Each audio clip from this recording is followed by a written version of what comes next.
Hello friends, मैं हूँ दीपक। तो आज इस वीडियो में हम कक्षा 10 प्रश्नावली 1.2 के क्वेश्चन नंबर 3 को आसान तरीके से हम यहाँ पर सॉल्व करने वाले हैं। तो आइए यहाँ पर आसान तरीके से हम क्वेश्चन नंबर 3 को सॉल्व करते हैं। तो चलिए प्रश्न नंबर 3 को यहाँ पर सॉल्व करते हैं। तो प्रश्न नंबर 3 है, सिद्ध कीजिए कि निम्नलिखित संख्याएं अपरिमेय संख्या है। हमको यहाँ पर 3 क्वेश्चन दिया है, हमको यहाँ पर सिद्ध करना कि ये संख्या अपरिमेय संख्याएं है कि नहीं है। तो हमारे पास हम पहले प्रश्न को सॉल्व करते हैं कि अपरिमेय संख्या है कि नहीं संख्या है। तो आइए यहाँ पर पहले प्रश्न को सॉल्व करते हैं।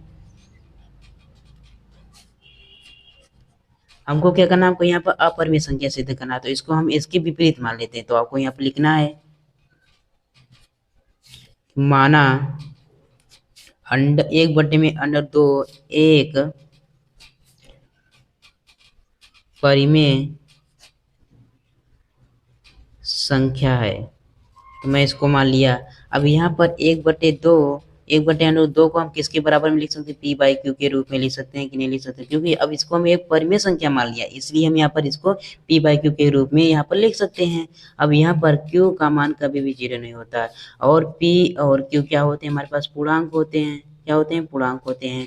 और यहाँ पर P और Q का एचसीएफ क्या मालूम हमको, यहाँ पर P और Q का एचसीएफ हमको यहाँ पर 1 मिलना चाहिए। अब ध्यान सुनिएगा दोस्तों, ध्यान सुनिएगा, अगर 1/√2 यहाँ पर परिमेय संख्या के सभी नियमों को यहाँ पर पालन कर लेता है। क्या परिमेय संख्या के सभी नियमों को यहाँ पर पालन कर लेता है, तो आप कह देना कि 1/√2 एक परिमेय संख्या है, अपरिमेय संख्या नहीं है। अगर 1/√2 परिमेय संख्या के किसी भी एक नियम को यहाँ पर उल्लंघन कर देता है, क्या किसी भी एक नियम को यहाँ पर उल्लंघन कर देता है, तो आप कह देना कि 1/√2 एक अपरिमेय संख्या है।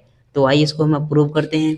तो यहाँ पर आपको क्या करना है, अभी क्रॉस मल्टीप्लाई करना है। क्रॉस मल्टीप्लाई करेंगे क्या हो जाएगा क्यू बराबर में √2p हो जाएगा।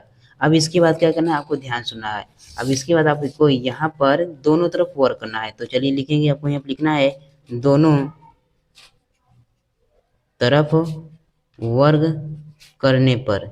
तो दोनों तरफ वर्क करेंगे तो क्या मिलेगा, तो क्या हो जाएगा, क्यू स्क्वायर बराबर में यहाँ पर √2 का वर्ग करेंगे क्या मिलेगा हमको, यहाँ पर 2 मिलेगा, पी स्क्वायर हो जाएगा। इसको समीकरण 1 मान लीजिए। तो यहाँ पर देखिए पी स्क्वायर का गुणांक क्या है, पी स्क्वायर का गुणांक क्या है, 2 है, उधर जाएगा बटे में हो जाएगा, क्यू स्क्वायर बटे में 2 हो जाएगा, बराबर में क्या पी स्क्वायर हो जाएगा।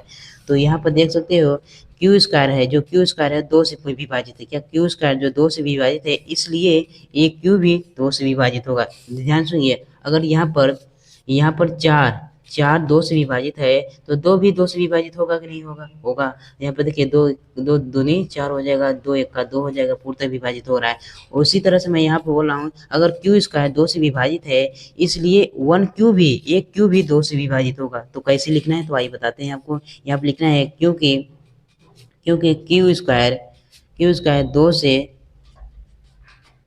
पूर्णतः विभाजित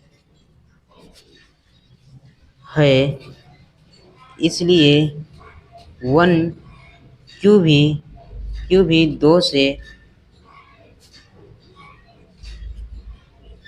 पूर्णतः विभाजित होगा। अब इसके बाद आपको क्या करना है, आपको यहाँ पर पुनः मानना है। तो आइए यहाँ पर अब इसके बाद पुनः मानते हैं। आपको यहाँ पर लिखना है, अब पुनः माना। क्या मानेंगे हम, यहाँ मानेंगे क्यू बराबर में 2 और मैंने यहाँ पर मान लिया, पुनः मान लिया। तो अब क्या करना, आपको यहाँ पे फिर से दोनों तरफ वर्क कर देना है, जिस तरह से आपने यहाँ पर किया है। तो आपको यहाँ पे लिखना है, दोनों तरफ वर्क करने पर, दोनों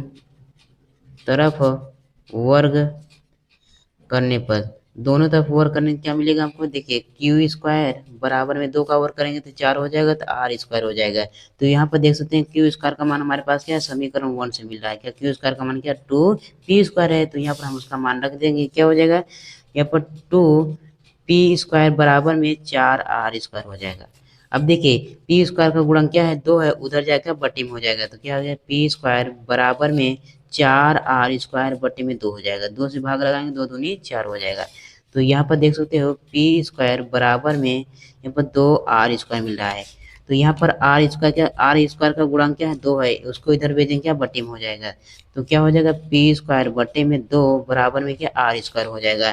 तो यहाँ पर देख सकते हो पी स्क्वायर 2 से विभाजित है, इसलिए पी भी 2 से विभाजित होगा। जैसे यहाँ पर क्यू स्क्वायर 2 से विभाजित है और पी स्क्वायर भी 2 से विभाजित है, पी स्क्वायर 2 से विभाजित है, इसलिए क्यू भी 2 से पूर्णतः विभाजित होगा। क्या आपको यहाँ पर जिस टाइप से यहाँ पर लिखा है आपको यहाँ पर उसी तरह से यहाँ पर नीचे भी लिखना है। तो आपको लिखना है सिर्फ यहाँ पर पी और यहाँ पर क्यू को चेंज कर देना है। तो आपको लिखना है क्योंकि क्योंकि पी स्क्वायर 2 से पूर्णतः विभाजित है, इसलिए पी भी 2 से पूर्णतः विभाजित होगा। तो यहाँ पर परिमेय संख्या का रूल क्या कहता है, P और Q का एचसीएफ क्या मिलना चाहिए, हमको यहाँ पर 1 मिलना चाहिए। तो आइए देखते हैं हमको यहाँ पर P और Q का एचसीएफ क्या मिला। तो यहाँ पर देख सकते हो Q भी 2 से विभाजित है, क्या Q भी 2 से विभाजित है और P भी 2 से विभाजित है, क्या 2 से विभाजित है।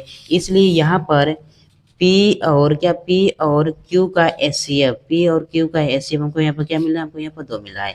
लेकिन परिमेय संख्या का नियम कहता है P और Q का एचसीएफ क्या होना चाहिए, 1 होना चाहिए। लेकिन हमको यहाँ पर P और Q का एचसीएफ क्या मिला है, 2 मिला है, जो कि परिमेय संख्या के बराबर में मतलब 1 के बराबर में नहीं है। अर्थात यहाँ पर हमने सिद्ध कर लिया कि 1/√2 एक अपरिमेय संख्या है, अपरिमेय संख्या नहीं है। तो इसको कैसे अपनी भाषा में लिखना है, तो आपको यहाँ पर लिखना है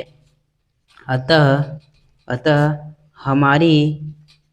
हमारी गलत कल्पना के कारण यह हुआ है कि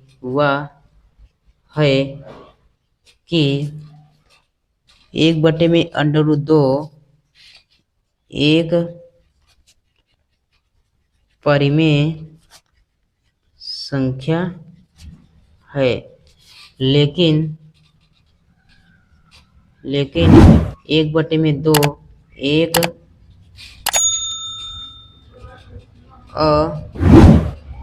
अपरिमेय संख्या है। तो उम्मीद करता हूँ दोस्तों आपको यहाँ पर क्लास बहुत अच्छी लगी होगी। तो चलिए मिलते हैं अगले वीडियो में, तब के लिए जय हिंद, वंदे मातरम।